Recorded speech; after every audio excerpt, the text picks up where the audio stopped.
Well, let's discuss this further with Peter Zalmayev. He's the director at the Eurasia Democracy Initiative and joins us live now from Kyiv. Peter, how symptomatic is this law of a country that's drifting further and further towards Moscow, and how likely do you think it might be that Georgia becomes, for example, another Belarus?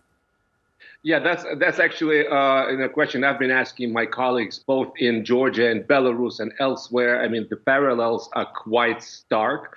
Whenever the protests in Belarus happened in 2020, Vladimir Putin only needed to drop a hint that he would be ready to send troops in order for Lukashenko's troops to quell the protests, and Vladimir Putin was ready to do that. The question is, would he be ready to do it now that he's in Georgia, now that his troops are tied up in Ukraine? Obviously, the ruling party of Georgia is using precisely this so-called Ukrainianization of Georgia as a threat, meaning if we do not crack down on people receiving money from various governments and outside organizations, then, Russia will be dealing with us harshly like they did with Ukraine. And that is sort of their main argument, whereas the opposition is arguing that should this law finally be on the books and be official, it's inevitable that Georgia will turn into Russia.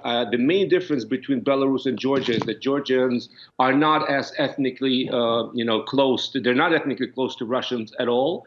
I mean, they share a faith, Eastern Orthodoxy. But other than that, the new, population, the new generation of Georgians, including the gentleman that was interviewed for your program, they are hardly even Russian speakers. Their knowledge of Russian is not as as good as their parents, for example. So Georgia has been gravitating away from Russia, and this is sort of this last-ditch effort to keep this country inside the fold. I think, like many other situations, many other countries in the former Soviet Union area,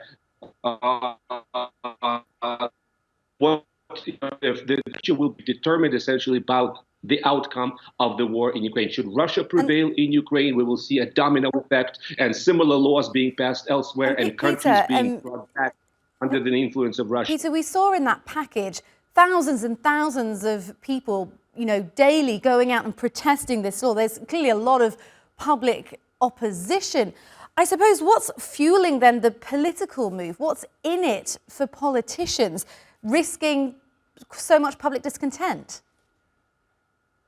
Well, Bidzina Ivanishvili, that's the name of the gentleman who is the oligarch, who is the Georgia's richest man, who made his money in Russia and is, in cahoots with Vladimir Putin. He controls the Georgian dream, the ruling party, and he's essentially bought all these members of parliament who are playing to his, playing his tune, essentially.